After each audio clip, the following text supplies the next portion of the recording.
Saturday, April 5, 2014, the PL Buddha Recitation Group for the first time performed a chanting session to assist rebirth and successfully help the spirit of a fetus, a baby girl, at the private home of Mr. and Mrs. LQQ and LYL, at address 922 Applewood Drive Southeast, Calgary, Alberta, Canada. In 1998, due to an accident, the fetus died in the mother's womb 3 days before birth. After a caesarean operation, the parents left the baby's body at the hospital. The aunt, YL, out of compassion, wept and took the baby girl's body home to handle the funeral. Because of this karmic connection, the niece's spirit entered her aunt's body for the past 15 years and thought that this was her biological mother.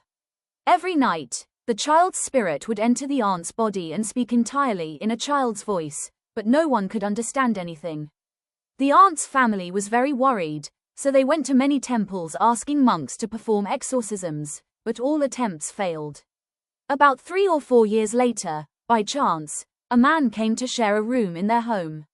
He was a Buddhist, and seeing their pitiful situation, every night he recited sutras and chanted the Buddha's name, dedicating merit to the child's spirit.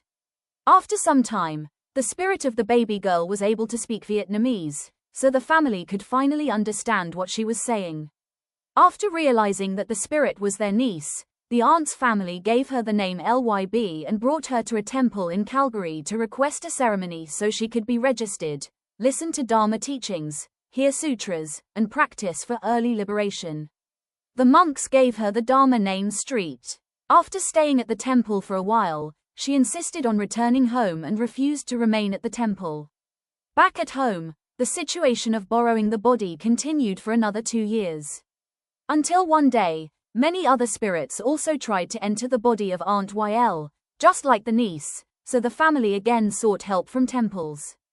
But instead of going to a temple, they knocked on the door of the PL Buddha Recitation Group. There, they were refused because the group did not have ancestral altars nor knowledge of spirit release rituals. They were simply a group that gathered on weekends to chant the Buddha's name. They directed the family to a Tibetan temple, but that also failed. The family returned to the group, saying that only they could save the child. Seeing the family's sincerity, the group told them to bring the child on the weekend to join their chanting session and see what would happen. Everyone in the group was anxious and worried because they had never chanted together with a living person, let alone a spirit, and their sessions were always held at night. That Saturday, as scheduled, the family came for the first time, consisting of 1 woman and 2 men. The group had 4 members, making a total of 7 people. After the bell-ringing session, they chanted the Buddha's name for 15 minutes when the woman, Ms. YL, began to feel uncomfortable, holding her head and crying out in pain because she could not bear the chanting and the bell. The child's spirit possessed her body, cried, and asked to go home. The woman's voice now became that of a little girl. The group members continued chanting steadily, trying not to be distracted. Then, following the guidance teachings of Venerable TK, Mr. NL courageously advised the spirit to listen to the Venerable's teachings, follow Amitabha Buddha, make a vow to be reborn in the Western Pure Land. She obeyed like a small student listening to a teacher. He continued, "You must firmly resolve not to enter your mother's body anymore, actually the aunt, but from now will be called mother, and try to chant Amitabha Buddha's name, follow him to the Western land, attain enlightenment, then return to save your mother. By entering her body, you are making her suffer and unable to practice." She nodded again. After that session, everyone joyfully returned home. In the following days, when the family did not contact them, the group assumed the child had been liberated. Unexpectedly, a few days later, the family informed them that the child had returned the previous night, saying she had seen Amitabha Buddha and the Western Pure Land, which was very beautiful, but she could not enter it. She said she needed the group to continue assisting her through chanting in order to go. If she could be reborn, it would be exactly 5 p.m. on Saturday, April 5, 2014, as Amitabha Buddha had predicted for her. Hearing this, the group felt joyful but also confused, as they had never assisted anyone in such a way before, let alone a spirit. They contacted lay practitioner DAMT, who was in the United States at the time. He advised, "Just sincerely help them. Whether rebirth is achieved depends on each person's merits." This reassured everyone in the group. On the day of assistance, 6 members came to Ms. YL's home and began chanting at 12 o'clock noon. At 2 p.m., Ms. YL, at this time, the girl YB, who had been sitting on a chair, stood up, gently walked to the Buddha altar, knelt down, and respectfully bowed 3 times. Then she received the food offerings on the altar, offered a portion to the Buddha. She presented a glass of milk that she had arranged with the family the night before as an offering, then drank it all, took a piece of cake to a corner of the house to eat. After eating half, she broke the remaining portion to offer to each chanting participant in turn and offered the rest to other spirits. After drinking milk and eating candy, she suddenly rolled onto the floor, crying and speaking in a child's voice. "I have seen Amitabha, Mother. I have to leave you, Mother. I don't want to leave you, Mother." Very sorrowful, the group had to stop chanting to listen. She repeated this many times. Mr. NL advised her, "You cannot refuse to follow him. You promised us that today you would be reborn. If you still cling to this world, you will suffer for countless lifetimes, and your mother will also suffer. You will never meet again. It is better to firmly go to the Western land, attain enlightenment, then return to save your mother. Wouldn't that be happier?" She nodded. The group resumed chanting and asked her to focus and chant along, but she cried and said, "It's not time yet. I want to talk to my mother a little." Everyone stayed silent. She embraced her mother, actually embracing her own body, and said naturally and emotionally, "Mother, I love you very much. Be good, Mother, I will be good too. You gave me milk, and I have healed your illness. You have vomited out all the dirty substances in your body."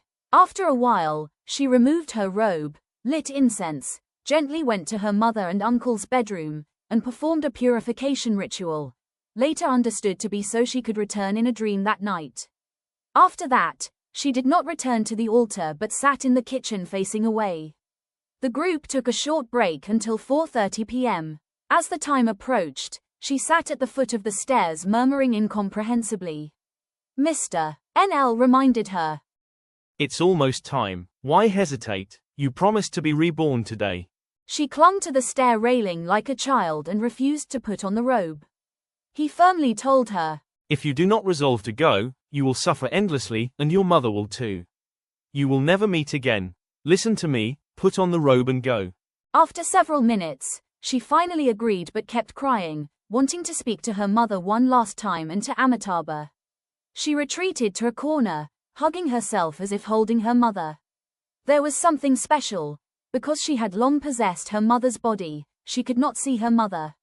But now, due to Amitabha's assurance, after rubbing her hands around her face and looking forward, she exclaimed many times, "Mother, I see you now.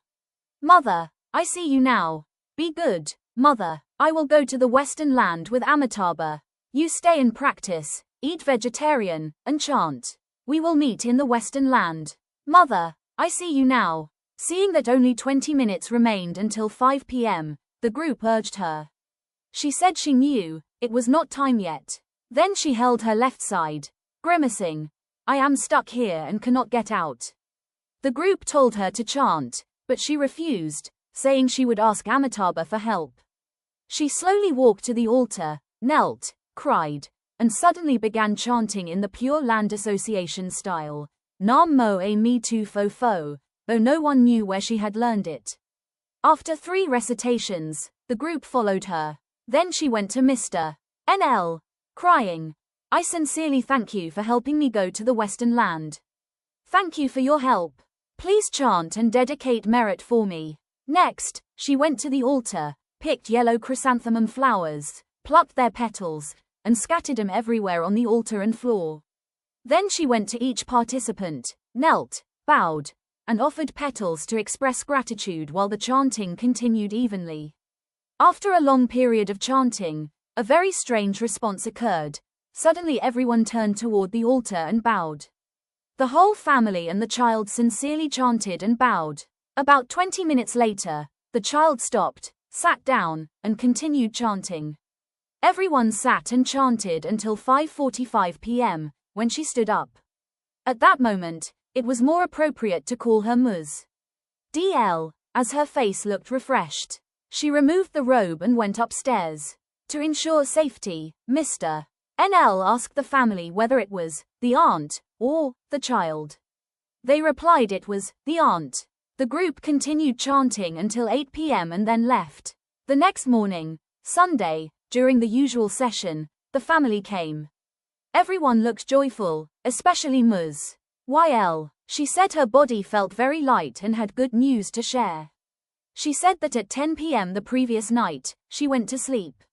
At midnight, in a lucid dream, she saw radiant light, the assembly in the lotus pond, Amitabha Buddha in red robes, and beside him was her child, also in red robes, shining brilliantly. The child looked very beautiful.